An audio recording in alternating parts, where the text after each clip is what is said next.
Good morning, everybody. Matt Modi here to give you my favorite NBA player prop picks today. We're talking Friday, March 7th. Happy Friday, everybody. I'm going to have 4 NBA player prop picks for you guys to lock in for tonight's NBA betting slate. 3 of the 4 plays are plus money bangers because that is how we do things here. And the one that's not, it's like minus 105. We're right there.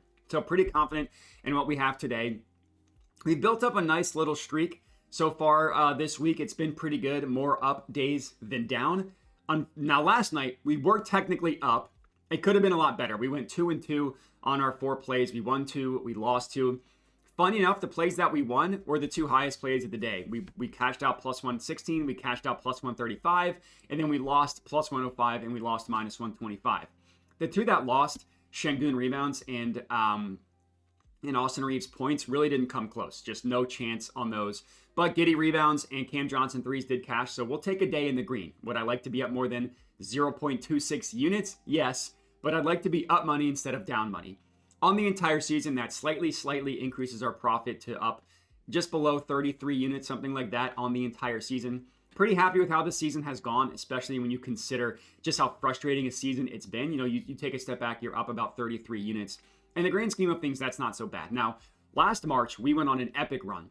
Hopefully, we can do the same. That's what I'm hoping for this month. We'll see if we're able to do that. But I appreciate everybody that's been rocking with me this entire season. Make sure to like the video, comment, subscribe, all that good stuff. And I'll go ahead and share my screen so we can get into today's bangers. I have up Props Madness on the screen, my favorite NBA betting tool. If you want to check them out, I put a link to Props Madness both in the description of the video as well as the pinned comment. So if you want to check them out, you can. Now, our first play here, I actually do have a play in this Cavaliers versus Hornets game. And I went with Jusuf Nurkic, and I went with him on the rebounds. Now, this is the exact bet that I got. Over 8.5 rebounds, minus 105 odds at DraftKings. Luckily, there's been no line movement since I was able to lock this in. Hopefully that's the case when you lock it in. Now, if by the time you lock this in, this minus 105 is no longer available and the best price you're getting is minus 122 at FanDuel, then I would actually bump it up to 10 plus because I do really like for him to go both 9 plus and 10 plus. I just couldn't turn down this minus 105 at DraftKings. So that's how I'm playing this. That's how I recommend playing this. Now, this is one of those things where it's because of injury news, right? You look at his hit rate in the last 24 games. 9 of 24 is not very good. But he has only played 3 games this year without Mark Williams as a member of the Charlotte Hornets. His last 3 games, and this looks a lot better. 8 rebounds, 10 rebounds, 9 rebounds. Now, the most important thing here, I mean, there are a couple most important things. So an important thing are those rebound chances. You hover over the matchup, 8 rebounds on 17 rebound chances, 10 rebounds on 13 rebound chances, 9 rebounds on 20 rebound chances. So 2 games he went over, 2 of 3, that's very good. The 1 game he went under, he had 17 rebound chances and he would have just hooked us. So like that, if this happens again tonight, it would be a very frustrating thing, but this is a type of situation where I'm good with this. Now, LaMelo Ball did miss that game, so it's a little bit different, but still, that, if anything, that should lead to more rebounds. So maybe with the rebound chances, all that stuff. But I really like this play for Jusuf Nurkic. Another point in favor of Nurkic is the minutes. 16 isn't amazing, but he's a very high volume rebounder when he plays. So even in limited minutes, he can get there. So we see the minutes played 16, 19, and 27 averages about 20 minutes per game in the 3 games that Mark Williams has missed.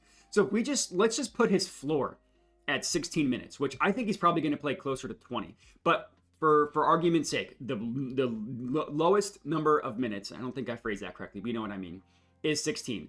How many times this year has he gotten 9 rebounds in 16 minutes? It's been 24 games, about a 60% hit rate. So his floor of minutes is 16, and more often than not, just under 60% of the time, he's hit 9 rebounds. Now let's look at rebound chances. If we remember, in those 3 games, he had at least 13 rebound chances in all 3. So, all right, how's he do when he gets 13 rebound chances? A 2/3 hit rate, averaging just under 11 rebounds per game. That looks good. We want to combine the 2. How about 16 minutes? How about 13 rebound chances? 70% hit rate. So like if we're calling those his floor, which I think it's pretty safe to do so, because I mean, again, it's only been 3 games, but That's what we've seen in 3 games. And we're even lowballing it. He's probably going to have at least 20 minutes as opposed to 16. And even with 16, he can still get there. So I like this as just increased usage, and not necessarily usage, increased rebounding for Nurkic with Mark Williams out. And then another reason why I like this is the matchup. We see 9 of 15 centers have hit their rebound prop over against the Cleveland Cavaliers. And the ones that missed, 10 rebounds over under 10.5, hook. 9 rebounds over under 9.5, hook. Now, a couple of these weren't hooks, obviously. But more often than not, a 60% hit rate. Centers hit their rebound prop over against the Cavaliers. So I really like this one for Jusuf Nurkic. I think there are a lot of reasons to like this one. And one of my betting principles, specifically for player props, is I just don't think books do a good job accurately pricing player props with injuries. I think they still price it too close to the player's average as opposed to the player's average without that player in the lineup when things are obviously way different. So I like this one. That's our first play. Only non-plus money banger. Let's get that out of the way. Next up, play number 2. We're going to go Walker Kessler. And I took him. So there's 2 ways that I'm playing this. If you use Fanatics, you can get 14 plus at plus 120. That is the recommended play. If you use Fanatics, that's what I would recommend doing. Now, not everybody uses Fanatics, or people like me are heavily limited at Fanatics. So if that's the case for you, my next set of business is DraftKings over-under at, over 12.5 at minus 115 odds. Now, it was minus 110. So if you are in my tails, which is where I send out all my plays early, and if you want to link to that, I put it in the description of the video as well as the pinned comment. It's the same plays I give out on Twitter. You just get them early. If you're interested in that, check it out, regardless. And the plays get sent directly to your phone or Discord if that's how you prefer. Anyways, I would still take it at minus 115. So those are basically the 2 ways that I would bet this. Fanatics, 14 plus 120. DraftKings over 12.5 minus 115. Now, if you are like me and you can't use Fanatics and DraftKings heavily limits you, then you could go 15 plus, but put 3/4 of a unit on that. But hopefully people are able to get the first 2. Anyways, Walker Kessler, why are we on this play? Injury news as well. No Lauri Markkanen, no John Collins. He's played 6 games. Without those 2 in the lineup, he's hit the over in 4 of the 6 games, and he averages about 16 points per game in those 4 games as well. Now, one of the games that he went under is one of the hardest matchups for a guy like Walker Kessler. He scores, as we can see, 85% of his points in the restricted area and basically 100% of his points in the paint. And if we look versus his shot zone, which is the restricted area, the Magic, top 6 defense guarding the restricted area. We just look at points in the paint because that's the most important thing. They're number 4. So they're the 4th best defense at limiting points in the paint. The Pistons are right behind them as the 5th best, and he still hit the over. Granted, he hooked the over, but that still counts. But if we just take out that game against the Magic, because we wouldn't have bet him in that game anyways, it's 4 of 5 games, averaging 17 points per game. And then we take out the Pistons game because they're top 5. It's 3 of 4 games, averaging 18 points per game. But either way, even if you include those 2 tough matchups, everything still looks good. And the matchup is a big reason why we are on this play. Going up against the Toronto Raptors, really, really good matchup. The Raptors matchup, I mentioned 7th most points per game allowed in the restricted area, and they're bottom 3rd in terms of points in the paint allowed. So they're not like the Chicago Bulls, who are among the worst teams in the NBA in terms of points in the paint allowed, but still bottom 3rd. And that's the most important thing for Walker Kessler. Now, if you go to the play types, it doesn't look like it's the best matchup in the world, but it's also nothing to be scared of either. They're bottom half, not bottom 3rd, but bottom half in terms of points via putbacks. But what we don't have is data off of cuts. Now, this is not Props Madness's fault. This is NBA.com's fault. NBA does not give us defensive data guarding cuts. I have no idea why, but they don't. But we look over here, and Props Madness groups players with a similar scoring profile together. And we can see 10 of 15 have hit their point prop over against the Raptors by an average of 1.77 points above what their over-under is priced at. So when players are hitting their over, they're averaging almost 2 points above what their over-under is priced at, which is kind of why I feel good about going with the 14 plus for Walker Kessler. And someone like him doesn't get fouled a ton, only makes 2-point shots. It's not likely he's going to land on exactly 13 points, right? He's either going to score 6 buckets and score 12, 6 buckets or less, I should say, or 7 or more and score 14 and higher. So that's kind of why I like the 14 number as opposed to the over 12.5. But yeah, and we look at the names on the list. It's all these guys who only score in the paint. Jared Allen, Clint Capella missed in one, hit in the other. Jalen Duren missed in one, hit in the other. Jared Allen missed, I think, 3 of 4. Allen over. Went under in like the first game of the season. Gobert hit both. Anyways, you see what I mean. It's all these guys with the same scoring profile as Walker Kessler. And in these games, I mean, his minutes are about the same, right? 30 minutes per game on the season, 30 minutes per game with these guys in the lineup, or with these guys at the lineup. So his minutes increase it's fine. It's about the same. But I like the fact that he at least has guards that can pass him the ball that are playing in this game. Also, guys that are out are Jordan Clarkson, who's a ball hog, and Colin Sexton isn't the best passer in the world, but he's at least a guard that can get him the ball. And then Collier is the most important thing. Collier is the best playmaker on the Jazz. So when Kessler plays with Isaiah Collier, things look a lot better in terms of his points because he's got someone that can get him the ball. So he's either scoring off of putbacks, which is his own doing, or off of cuts and pick and roll, and you need someone to help him with that. So I think there are a lot of avenues for Walker Kessler to go over in this game. 14 plus 120 odds. I really like. That's our second pick of the video. Next up, our third play is also due to someone being out, and it's Jonas Valanciunas, and I took him on the boards. Now, this is the exact same bet that I got. I got it over 11.5 plus 116 odds at FanDuel. So luckily, again, no line movement here, at least at the time of this recording. If you're watching this and the lines moved, unfortunately, I can't help that, which is why I would push you again to the tails if that's something that's frustrating to you. But very similar to Jusuf Nurkic, why are we on this play when the hit rate is disgusting? Well, so he's been a member of the Kings for 3 games without Sabonis, who is out for this game. Now, Monk is out too. That doesn't really impact anything for Valanciunas and his rebounds. But in these 3 games that Domantas Sabonis has missed, 14 rebounds on 23 rebound chances, played 30 minutes. 9 rebounds on 18 rebound chances, played 23 minutes. This is the worst of it, and he still had 18 rebound chances.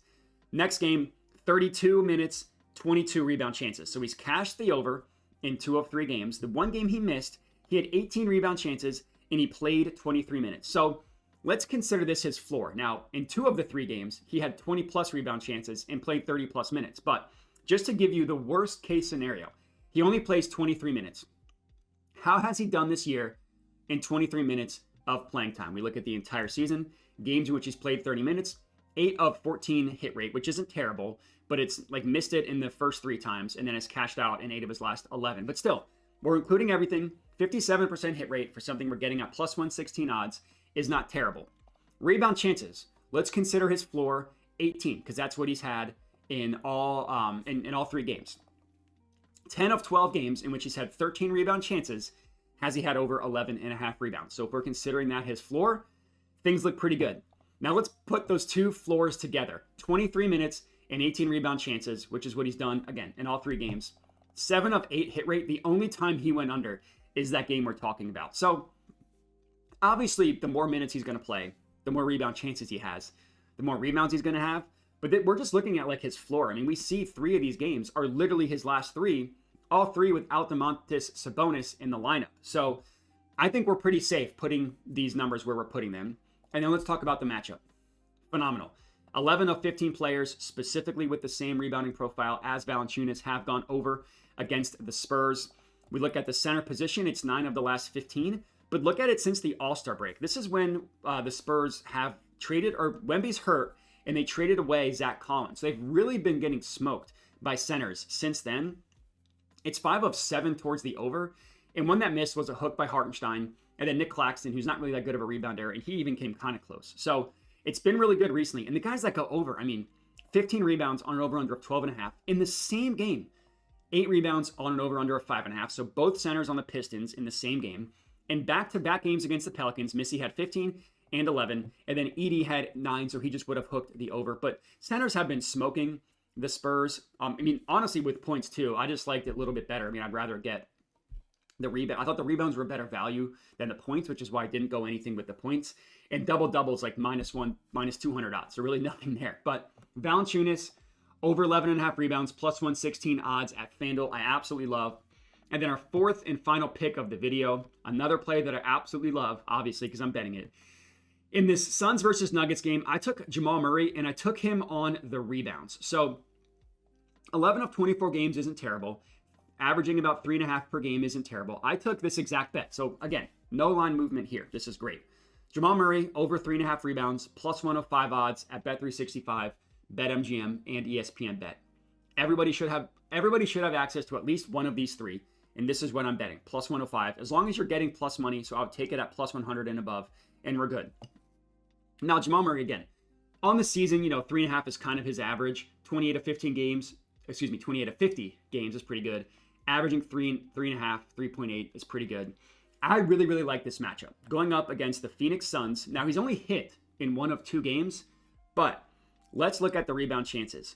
6 rebounds on 12, 3 rebounds on 10. If you're telling me he's going to get 10 rebound chances, I'd feel pretty good about that. Last year, in 1 game against the Phoenix Suns, 11 rebound chances, got 7 rebounds. Now, that game went into OT and he played 42 minutes, but even if he played 40 minutes, easily could have gotten the 4 number that we need him to get.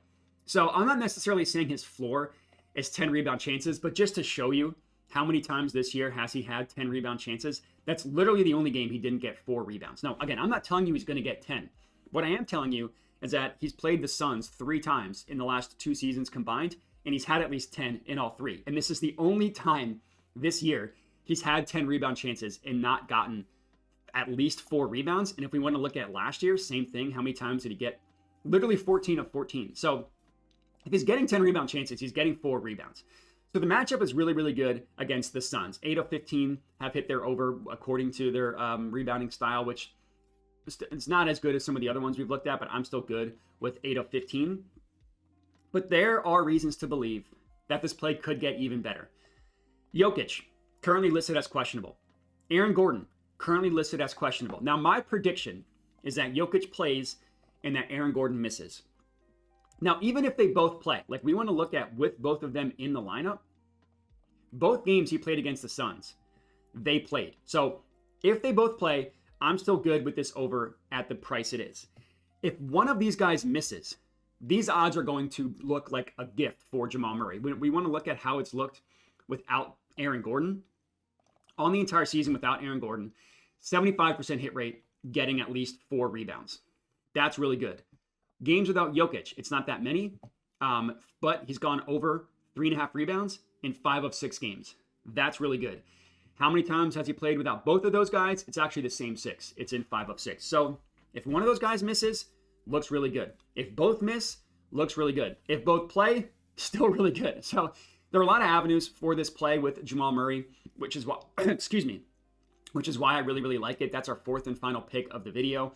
I'm very, very confident in the 4 plays that we have today. Let's hope that I don't sound like an idiot saying that, because I really do like the 4 plays that we have on the board. To recap, it's Jusuf Nurkic over 8.5 rebounds. It's Jamal Murray over 3.5 rebounds. It's Valanòiťunas 12 plus rebounds. And it's Walker Kessler over 13.5 points or over 12.5 if you don't use Fanatics. That's all we got. 4 bangers for you guys to lock in. Make sure to like the video, comment, and subscribe. As I already mentioned, the 2 links that I want you to check out is Props Madness if you're interested in using the tool that I just showed you. It's a link to my Tails account, which is where I send all my plays out. $10 a month, 2 cups of coffee is what I'm charging you. And it's just to get everything early. This plays you see me give out for free on YouTube and on Twitter, those are the same plays that I send out early. You just are able to get them early before the odds change, or if you don't always want to watch the YouTube videos, you just lock them in and you go about your day. But that's all we got. Again, I really appreciate everybody for watching. Make sure to bet responsibly and have a good one.